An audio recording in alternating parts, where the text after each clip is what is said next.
सभापती महोदय, आजची ही कर्जमाफी मी जे मुद्दे दानवे साहेब किंवा बच्चूभाऊ बोललेत किंवा बाकीचे बोललेत ते रिपीट या ठिकाणी करणार नाही. परंतु खऱ्या अर्थानं आम्ही सभापती महोदय कर्जमाफी कशासाठी करतो? मुळात हे देणगी द्यायचा उद्देश आहे का तो शेतकरी अडचणीत आला म्हणून आम्ही कर्जमाफीचा निर्णय घेतो. आम्ही ज्यावेळी शासन म्हणून कर्जमाफीचा निर्णय सभापती महोदय घेतो त्यावेळी गेल्या 7 खरीपाचा आणि 7 सीझनचा आपण अंदाज घेतला तर कायमपणे अवकाळी असू दे, उत्पादन घटणे असू दे, अतिवृष्टी असू दे, यामुळे गेले 5-6 वर्षामध्ये शेतकरी अडचणीत आलेले. ज्यावेळी कर्जमाफीची मागणी सभापतीमध्ये होते त्यावेळी ती देणगी म्हणून होत नाही किंवा त्याला काहीतरी शेतकऱ्याला आता जेवण भरलेलं आहे, पोट भरलेलं आणि डेझर्ट पाहिजे म्हणून त्या ठिकाणी कर्जमाफी होत नाही. मुळात तो आर्थिकदृष्ट्या अडचणीत आलेला असतो आणि म्हणून त्यावेळी कर्जमाफी व्हावी अशा पद्धतीची भावना त्या ठिकाणी असते. परंतु दुर्दैवानं आज जी काय कर्जमाफी या ठिकाणी जाहीर झाली ती प्रत्यक्षरित्या किती लोकांना या ठिकाणी पोचणार आहे ती आकडेवारी निश्चित झाल्यानंतर दानवे साहेब लक्षात येईल की नेमकं किती लोकांना याचा लाभ मिळाला. मागचं प्रामाणिक भरणाऱ्यांचा विषय वेगळा आहे. 2 लाखाच्या वरची कर्ज भेटल्याशिवाय तुम्हाला त्या ठिकाणी प्रोत्साहनपर अनुदान त्या ठिकाणी मिळणार नाही. वास्तवत आहे अनेक जिल्हा बँका आहेत, अनेक विकास सेवा संस्था आहेत की 30 जूनला 100% कर्ज या ठिकाणी फिरवून घेतात. हे पश्चिम महाराष्ट्रामध्ये गोरेसाहेब आपल्या सगळ्या बँका सातारा, सांगली, कोल्हापूर सगळीकडे बघितलं तर आपण नवं जुनं करतो त्याला तर याचा फायदा निश्चितपणे या ठिकाणी मिळणार. म्हणजे बच्चूभाऊ जसं म्हणले मगाशी की जो थकीत आहे त्या 50,000च जो थकीत आहे तो मात्र आता त्यांना थकीत ठेवलेल्याच समाधान आहे. म्हणजे तो थकीत का राहिला हा एक उद्देश सदाभाऊ महत्त्वाचा आहे की तो अडचणीत होता म्हणून थकीत राहिला. परंतु ज्या सोसायट्या चांगल्या आहेत, सक्षम आहेत, त्यांनी मात्र नवं जुनं केलं आणि त्या नव्या जुन्यामुळं अडचणीत असलेला शेतकरी सुद्धा आता या खऱ्या कर्जमाफीला या ठिकाणी मिळत नाही. म्हणून जे मगाशी तुम्ही बच्चूभाऊ म्हटला हे प्रोत्साहन अनुदान 1 लाखाऐवजी 1.5 लाख आपण सरसकट या ठिकाणी दिलं पाहिजे तरच या शेतकऱ्यांना खऱ्या अर्थानं या ठिकाणी लाभ त्या ठिकाणी मिळू शकणार. 19चा विषय आपण त्या ठिकाणी मांडला तोही अडचणीचा उद्याच्या भविष्यकाळात त्या ठिकाणी ठरणार आहे. त्याचा सरकारनं या ठिकाणी विचार करणं गरजेचं आहे.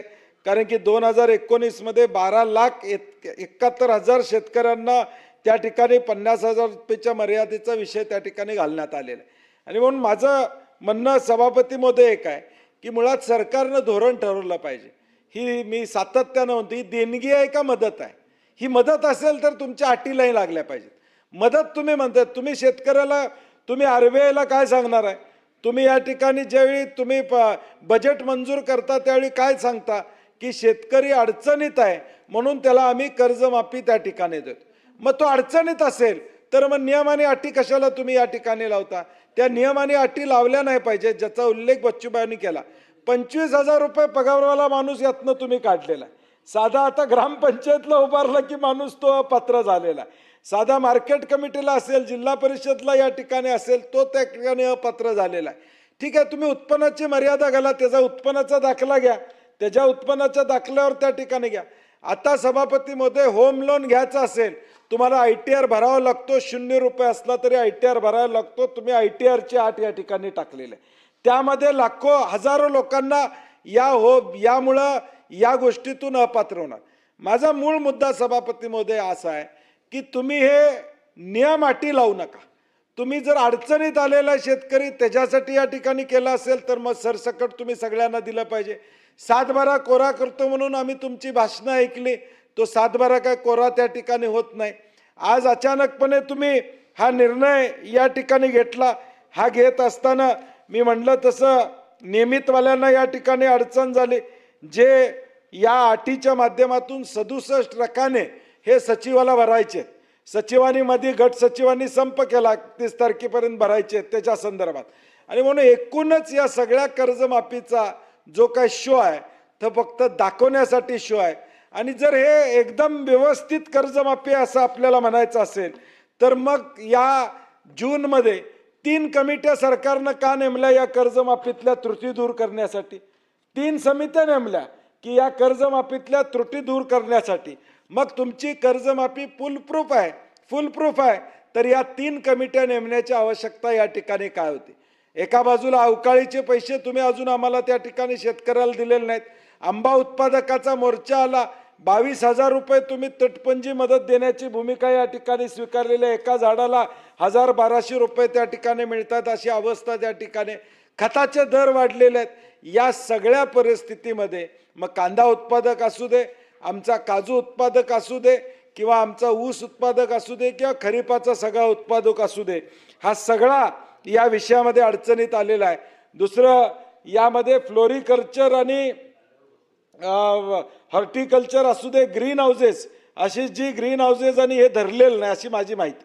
तुम्ही माहिती घ्या, कारण की शेवटी ते शेतकरी आहेत, त्यांनी कर्ज लाख 5-5, 10-10 लाख रुपये कर्ज या ग्रीन हाऊसेसमधून काढलेलं आहे. त्यांनाही यामधला दिलासा त्या ठिकाणी मिळणं या ठिकाणी गरजेचं आहे. आणि म्हणून सरकार किती आपली पाठ थोपटून घेत असलं तरी प्रत्यक्ष ज्यावेळी शेतकऱ्याला लाभ मिळेल त्यावेळीच कळेल की नेमकं शेतकऱ्याला याचा फायदा किती प्रमाणात त्या ठिकाणी झालेला आहे. बँकांची कर्ज फेडायसाठी हा त्या ठिकाणी कर्जमाफी आहे का शेतकऱ्याला खऱ्या अर्थानं मदत करण्यासाठी हे कर्जमाफी आहे? आणि मग सत्ता कुणाची असू दे, धोरण शासनाचं काय पाहिजे की अडचणीत असलेल्या शेतकऱ्याला आम्ही मदत करतोय, मग त्यात अटी शर्ती असतं का? मग हा शेजारच्या बांधावरचा अडचणीत आहे का नाही? तो जिल्हा परिषदचा सदस्य आहे, ग्रामपंचायतचा सदस्य आहे, 25,000 रुपयाचा पगार आहे, मग त्याचं उत्पन्न घटलं का नाही? त्याचं उत्पन्नही घटलेलं आहे. मग तुम्ही त्याला बाजूला कसा काढू शकता? तुम्ही त्याला वेगळा या ठिकाणी कसा करू शकता? तुम्ही करायचं असेल, ज्यावेळी शेतकरी ही व्याख्या तुम्ही वापरता त्यावेळी शेतकरी ही व्याख्या निश्चितपणे त्या ठिकाणी असली. त्या विषयातलं त्याचं उत्पन्न घटलेलं आहे म्हणून तुम्ही मदतीचा हात तुम्ही देताय, देणगी देत नाही. तर मदतीचा हात देताना ही आकडेवारीचा खेळ आणि ह्या नियमांमुळं ही खऱ्या अर्थानं मदत, सभापती महोदय, ही शेतकऱ्यांच्या पुढे या ठिकाणी पोचणार नाही.